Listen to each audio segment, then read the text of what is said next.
श्रीलंका के ओवा सूबे में चॉकलेट से इंसानी उंगली निकलने का वाकया पेश आया। महकमा सेहत के हुक्काम ने चॉकलेट से उंगली निकलने के वाकये की तस्दीक कर दी है। खातून ने चॉकलेट खरीदी और खाने के दौरान इसमें से इंसानी उंगली निकल आई। ये वाकया मज़कूरा सूबे के इलाके मायांगनाया में पेश आया।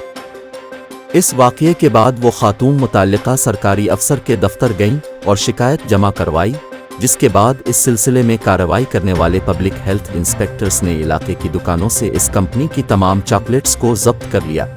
BBC तमुल ने मज़कूरा सूबे के इलाके मायांगनाया के अस्पताल से जब राब्ता किया तो पता चला कि अस्पताल के ECG डिपार्टमेंट में काम करने वाली एक खातून ने अस्पताल के कैफेटेरिया से चॉकलेट खरीदी थी। बरतानवी नशरियाती इदारे ने मकामी public health inspector Salman Paris के हवाले से बताया कि चॉकलेट में पाई जाने वाली चीज़ इंसानी उंगली ही है। इसको साइंसी तस्दीक के लिए लेबॉर्ट्री भेजा जाएगा। लेबॉर्ट्री की रिपोर्ट के बाद इस मामले में बाकायदा मुकदमा दर्ज किया जाएगा।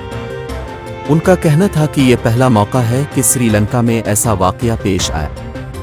इससे पहले खाने में कीड़े पाए जाते रहे हैं, लेकिन यह पहली बार हुआ है कि खाने में इंसानी आज़ा पाए गए। खातून की शिकायत के बाद जब्त शुदा चॉकलेट हेल्थ ऑफिस के फरीज में महफूज है। हेल्थ इंस्पेक्टर सलमान पेरिस ने BBC तमुल को बताया, खातून ने 3 तारीख को मकामी तौर पर तैयार की गई चॉकलेट खरीदी। उन्होंने इसमें से कुछ खाई और बाकी चॉकलेट को फरीज में रख दिया। फिर हफ्ता 5 अगस्त को उन्होंने इसे दोबारा खाया। चॉकलेट चबाते हुए उनके मुंह में कोई सख्त चीज़ आई।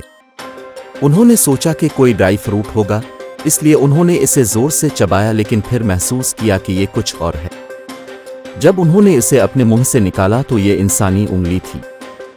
महकमा सेहत के मेडिकल ऑफिसर डॉक्टर सहन समारावीरा ने BBC तमुल से बात करते हुए कहा कि खाने की मसनूआत में इंसानी उंगली का मलना एक संगीन मामला है। इसमें कोई शक नहीं कि ये चॉकलेट बनाने वाली कंपनी की गलती है।